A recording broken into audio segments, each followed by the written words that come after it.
Shalom and welcome to a new episode on our podcast. And today we're going to discuss about food security and innovation with one of the leading companies in Israel doing so, Garry Brenner. Hello, nice to meet you.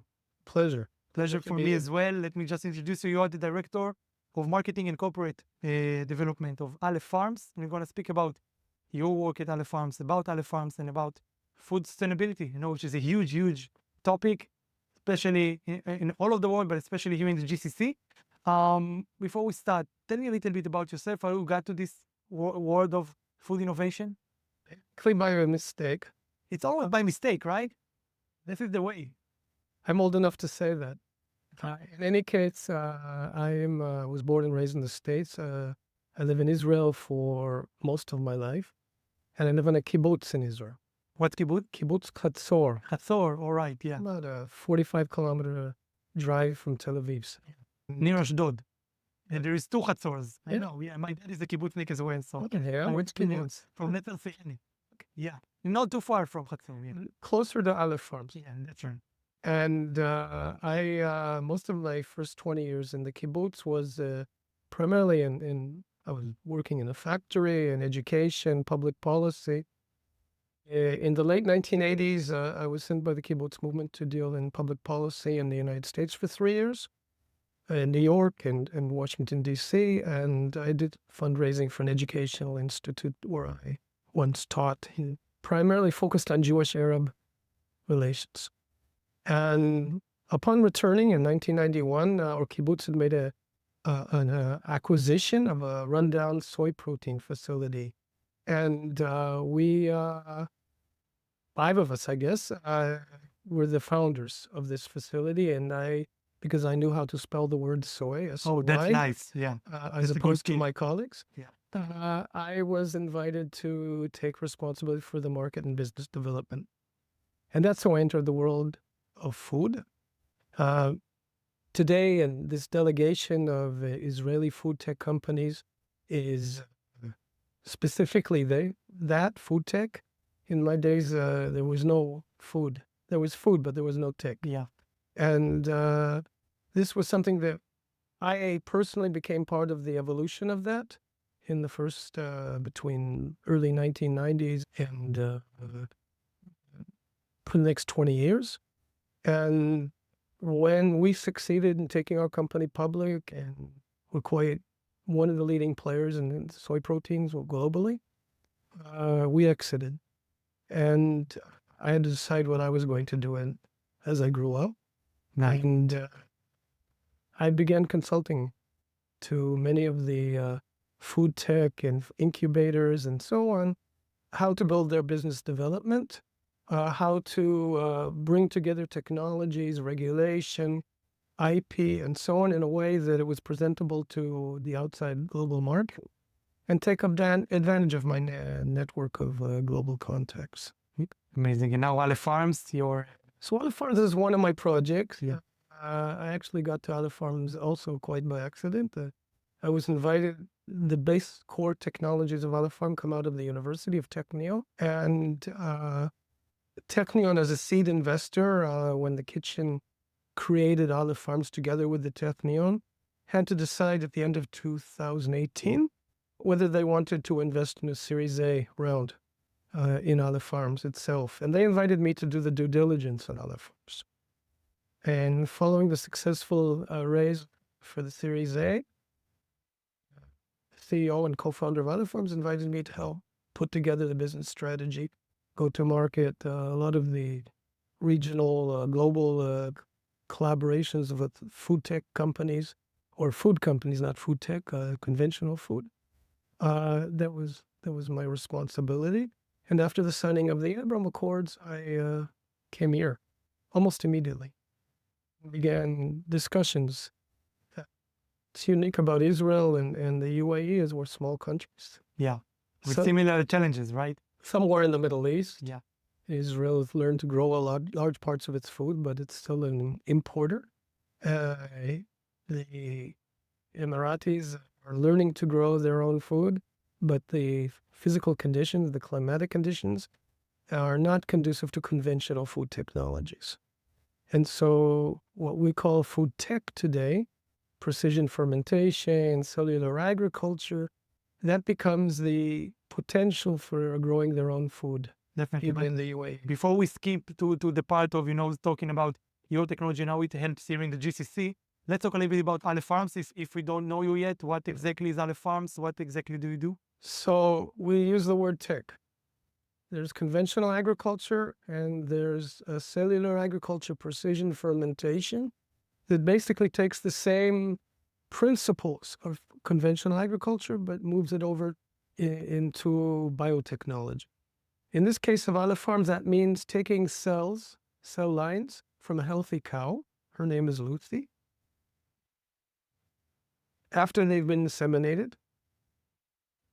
flushing them out, and then freezing them immediately, taking them to the laboratory in Rehovot, in the scientific park in Rehovot, and defrosting, thawing them out, and then begin to differentiate the muscle, the fat, the collagen.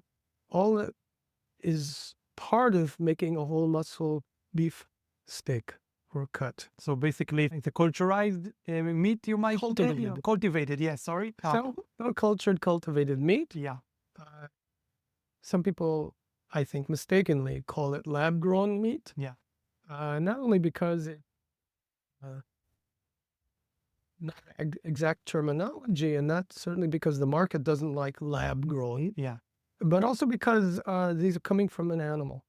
These are not synthetic cell lines. Yeah.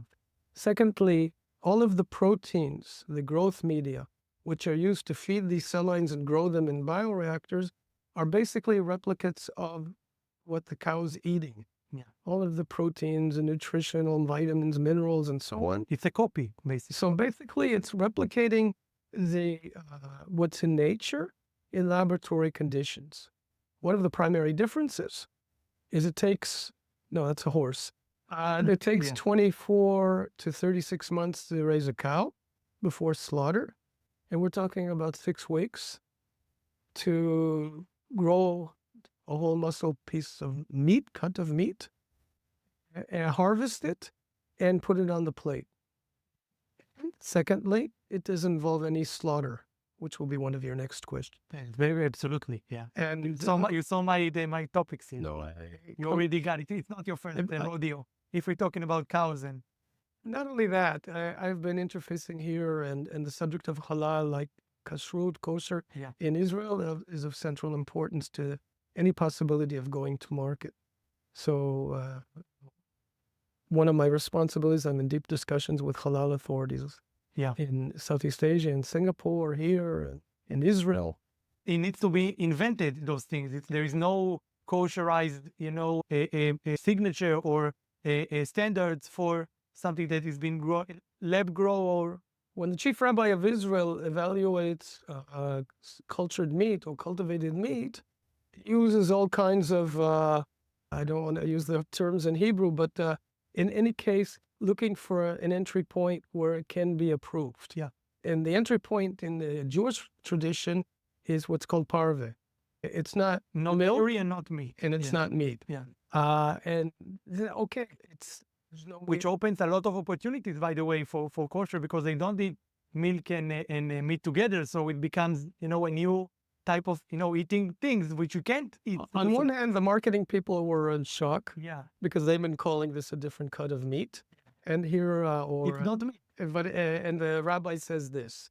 In the case of the halal, the Sharia, it's even more complicated because the dictates of halal are such that meat is something that's slaughtered and it's a particular form of slaughter.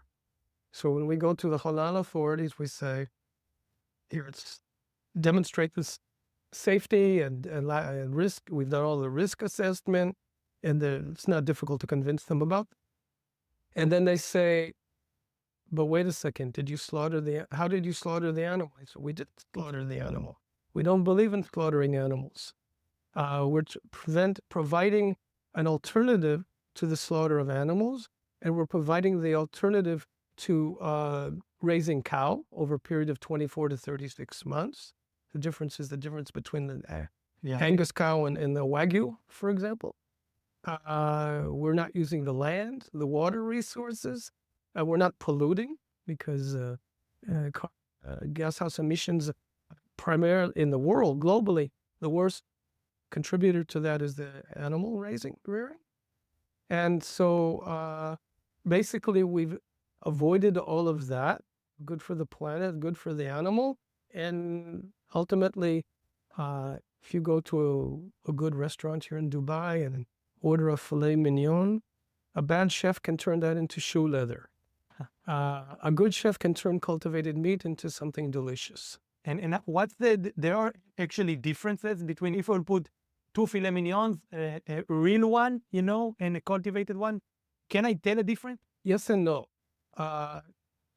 No, I'll start with the negative, Yeah. because we're still, let's say, the first generation of product was a thin cut steak, not a thick filet mignon. We call it a petite cut. And we are preparing that in the same way as a good chef would prepare a filet mignon. That means our entry point to the market is thin cut steaks. As our technologies improve, not only improve, but this requires a new generation of technology which is only being developed by companies like ourselves, which is 3D bioprinting. In the meantime, we're using a scaffold, we call it, which is basically a plant-based protein cut, where we're in the bioreactors seeding this plant-based protein, the cell lines, which we've grown, in first of the foremost, in the bioreactor, and then seeding them and continuing to feed them over a period of weeks. So let's say the first 2 weeks, the cell lines are just in the bioreactor alone, and the next bioreactor is stage is another 3 to 4 weeks, until they're ready for harvest. And then immediately after, we can make our in-house chef, who's working with leading chefs, Michelin star chefs globally, in order to prepare thin cut steak, whereby if you are eating this in a local traditional restaurant here in Dubai, or if you're eating it in the French restaurant here in Dubai, or if you're eating it in the American restaurant in Dubai, the preparation is according to the cultural culinary traditions of each region. But let me just ask you, I'm not a big foodie, I must say. Like, I love food, and we go to a nice restaurant, but I'm not a foodie. But still, a good steak is salt and pepper and off to the pan. It's passing that test, or it needs to go through sauces and...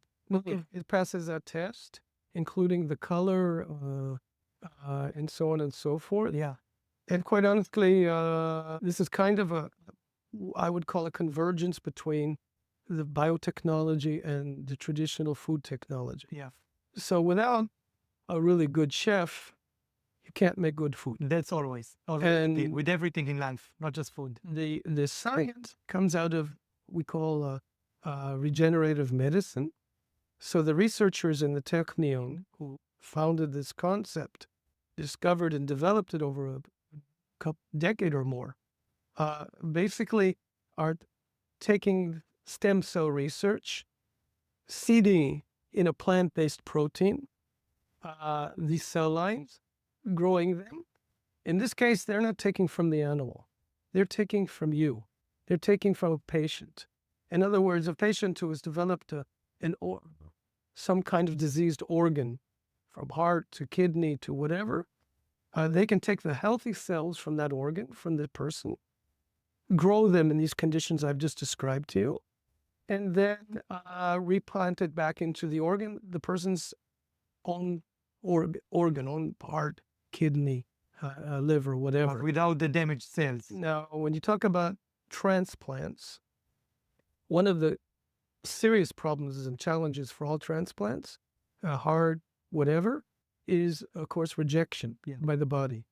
These are this DNA from that person, the healthy DNA from that person.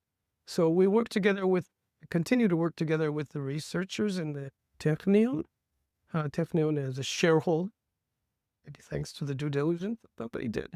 And we continue to cooperate in the next generation. We are already, these meat cells, the muscle cells, secrete also collagen. And we've learned to separate that collagen out.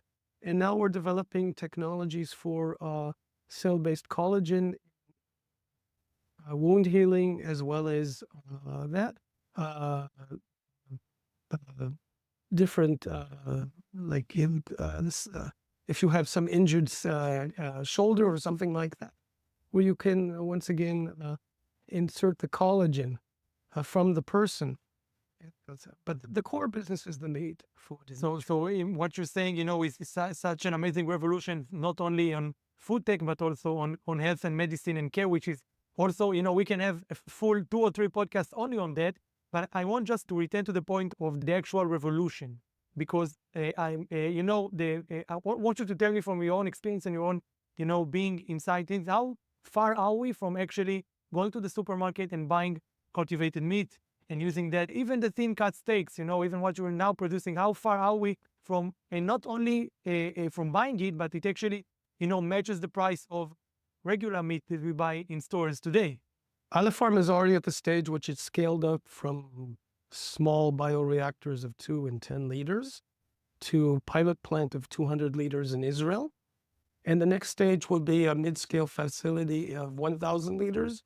And then there'll be 8 times or 10 times 1,000 liter bioreactors in a mid-scale facility.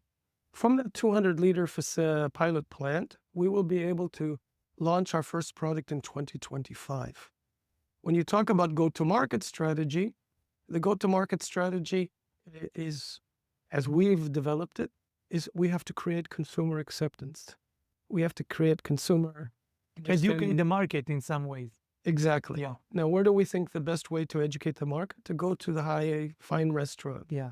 To the premium restaurants with the leading chefs and those who know how to make the most delicious meat products for their consumers, and say, now I'm doing this.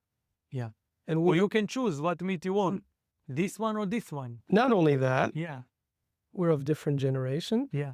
So in my family, there's meat eaters and there's vegetarians. Yeah. When I go to a restaurant or when my wife cooks Friday meals, she has to cook a meal for the meat eaters, a meal for the vegetarian, and also for those who are vegans.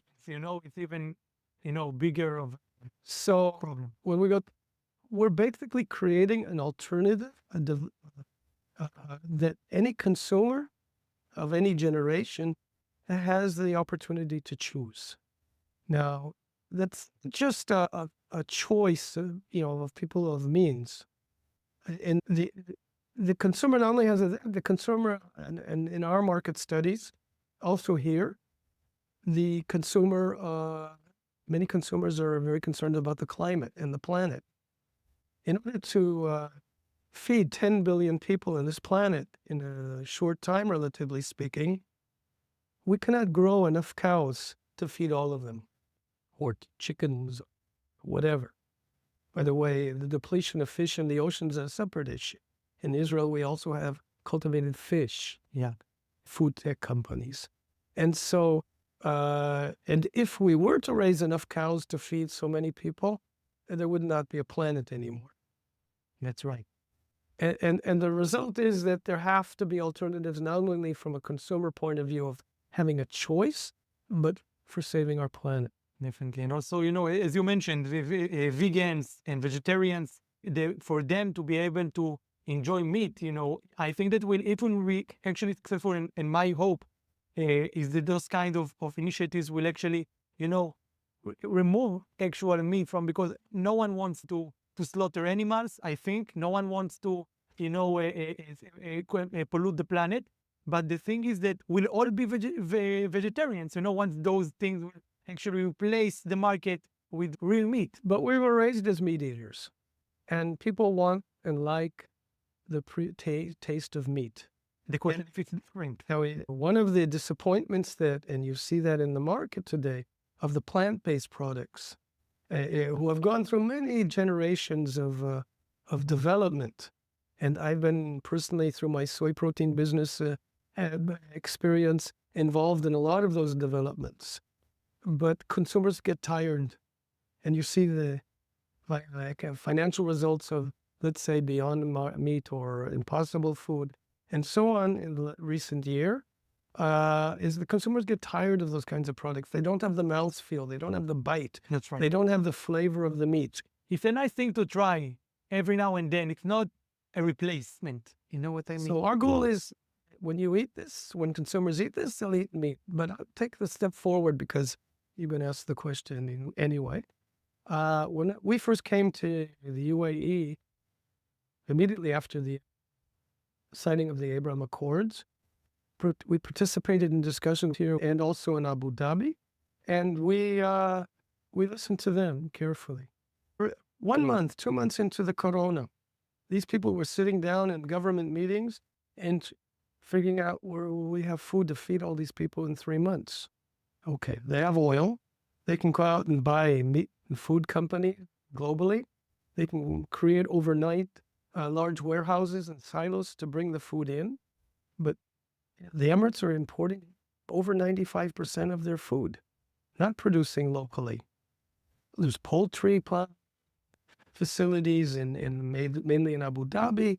There's a greenhouse plant growing of plants here in Dubai. Things have developed amazingly in the last 4 years, but it's only the last 4 years. We, in our discussions with the government and business community here in the UAE, are basically saying you can grow your own meat. You don't have to have cows in the pasture. You don't have to have a lot of grass. You don't have to worry about the rain. 40 degrees Yeah. in the summertime and more, 50 degrees. Basically, laboratory conditions. And our plan is to use in the negative sense, but in the positive sense, the opportunity here to have our second facility globally in the UAE. A mid-scale, maybe even large-scale facility by that time, and export out to 1.2 billion Muslim community with halal approvals, and export that meat in the areas where it's most needed, as well as can be appreciated. So we have a scoop in this podcast. We have a headline. But I wanted to say it because I've been here for a few months and I'm, been in the supermarkets here all along, and I'm seeing, the 95% imports that been made here. By the way, here, like in Europe, they put the origin country of each and every product. So you know where everything's coming from. Some of it coming from Israel, by the way. And on that note, how do you see, our supermarkets, just as a consumer, how do you see the supermarkets in 5 years or 10 years from now? Is it something that we can expect to see in our refrigerators in the supermarkets in the coming years, or it will take some time? In any case, we're talking about time. The first stage of the go-to-market strategy, as I said, the fine restaurant. Yeah. The second stage into the, let's say, Etihad or Emirates Airlines first class, maybe catering and Earth in Abu Dhabi, or something like that. And the third stage will be the stage when we have the very large volumes from a large-scale facility, have already succeeded in reducing all of the costs, both due to the large volumes as well as the reduction of the cost of the growth media and more intelligent way of feeding the cell lines. When I say more intelligent, literally, we have contracted with an artificial intelligence biotech company who is helping us when you're doing 2-liter or 10-liter, the scientists are literally counting the cells and how much to feed them, and so on and so forth. When you're going to 200 liters and shortly 1,000 liters, you need technologies like AI in order to do that work in a much more systematic and cost-efficient way. And Aleph Farms was fortunate in shortly after the signing of the Abraham Accords in our Series B round investment. One of our lead investors is ADQ in Abu Dhabi. And so there's a strategic commitment, and that's where we're at today. Hopefully that will also help us push forward the halal certification. Yeah. I think that's what people tell us, at least. And we respect and understand traditions like halal and kosher. Sure. I think it's a big challenge that all religion, takes care of it, part of it. But I want to ask, since you've been, dealing a lot with the GCC countries and working with the UAE investment, you got some investment, as you mentioned. What do you think about the cooperation or the synergy between Israel and the UAE as of now? How do you see it in your own eyes? We're both in the Middle East. We face similar challenges, even political. We certainly face identical climatic challenges. One of the concepts that came out of the think tank in the UK, the Chatham House, during the Corona period, were choke points. In 2020, there was plenty of food, but the ships weren't going out. The containers were stuck in one place. The ships were in another place, and they couldn't bring the food to the people. And prices went up accordingly. And the economic crisis that we're facing globally is because of that. So the principle of being able to work together, and that's the feedback. Work together to be able to grow food locally, apply the region together, under private label, Emirati label, let's call it, where we are Intel inside, in that sense of the word. Yeah. We see that. We will work with local chefs as we are today in order to adapt the almost finished product after harvest to a product that people here want to eat. And on that note, I'm also about the relationships and the people. I think you're experiencing, being here in Dubai, in Abu Dhabi, seeing this country. What are your thoughts, about this place, in general? Is it maybe from a businessman perspective, as someone that does business here? I think any business person who comes here, understands almost instantly what the opportunities are. For an Israeli company who understands that the only way to get to a 1.2 billion market is through a friendly partner. Hopefully, as time goes, everybody will be friendly to one another. Inshallah. So we see this as a launching pad for going. By the way, launching pad, Aleph Farm was also the first company to grow cell lines in the International Space Station and later on print those cells in 3D bioprinting in there in order to make a meat product. So we've already gone to space. We've already gone to space. Yes, that's amazing. And it's something else. Another challenge, I think, that both Israel and UAE are participating in. We're seeing some, expeditions and we're in contact with them as well. Yeah, in efforts in that direction, definitely. And let me ask you a little bit of a future question. When we can go to Waitrose, go to Spinneys, go to our favorite Michelin star, or even more than that, even go to our local burger shop, and buying an Aleph Farms steak being, made into burger or something like that. When do you think this actually, reach the end client, the end customer? Like I said, we'll be producing from our pilot plant. We're producing already, but we will be launching the first product. Understand that there's a process of regulatory approvals. Here in Dubai, you have the municipality of Dubai. In Abu Dhabi, the ADAFSA. Then you have above all of that the Federal Ministry of Industry and Advanced Technologies, MOIAT. MOIAT has already written up the novel food legislation, and now it's up to the local agencies to interpret. This trip also, I have some meetings with both. Our regulatory affairs team at Aleph Farms is now submitting the first dossier, hopefully in the next couple of months. Yeah. And that's this plan. Now, I have to say one more thing. We consider ourselves very lucky and very proud of having received the lead investment from ADQ in Abu Dhabi. If you compare, your next question maybe. What other technologies have gone through this process? Not conventional changes, but transformational changes. And how did they get to where they got? So I'll take you back to the World Wide Web. they got through government support in the state, in that particular case, the Defense Department. Yeah.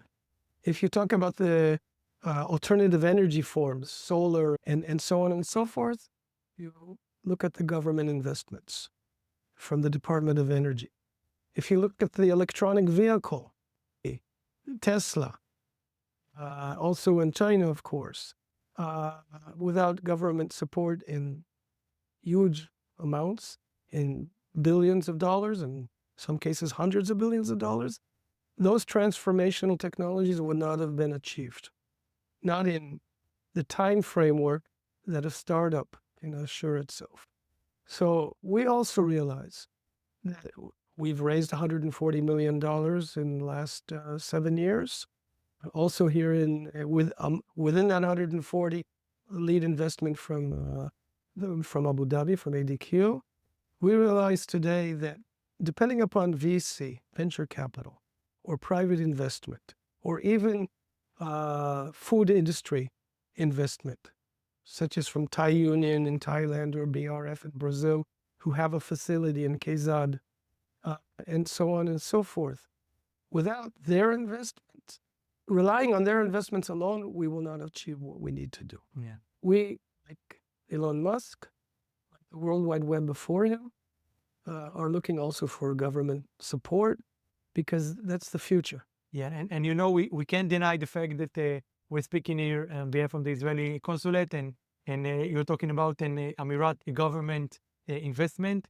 I want to ask you on that note about something that's not very popular these days, peace and a regional, a friendship. How do you see, these kind of investments, these kind of partnerships being made by Israeli companies and Emirati? How do you see that as a change or a shift for, our ability to take the car from Dubai and drive to Tel Aviv and going back? Can also fly along the But driving is nice, going on these roads with a good car. Could be nice. especially the Formula. That's also we love to Abu Dhabi. So you went to an open door, just that. I think that all of us believe in peace. Not all of us, but certainly vast majority of us. We understand that to survive on this planet and the next generation, we're going to have to do that. And in that sense, we're talking about a mutual interest, a common interest. And in that sense, business and food tech and the support of the Israeli embassy and the Emirati, I, by the way, have very good relations with the people from via Aleph Farms who were serving from the beginning, the UAE embassy in Tel Aviv, and by the way, also Bahrain. Went to dinner with the Bahrain ambassador. But in any case, I think business is part of that process of peacemaking, and good to be part of that as well. Definitely. Not only that, but I find the idea that it started from a kibbutz, which is the Israel ideally a model for a community that started from a kibbutz and going all that far to Abu Dhabi. I think I see something really nice about that, I started from the kibbutz. Yeah. I started in the soy business. Aleph Farms is not part of the kibbutz. Yeah. Aleph Farm was created by... Talk about you. Oh, yeah. Yeah. So that's for me an amazing thing. And it's really been fascinating. And Gary, our next podcast should be around some steaks. I'm waiting for the invitation. So we should do another one. We'll make note. Definitely. So Garry Brenner from Aleph Farms, thank you so much. It's been so fascinating, and we can't wait for the cultivated steak in my refrigerator. It'd be an honor and a pleasure. Thank you so much.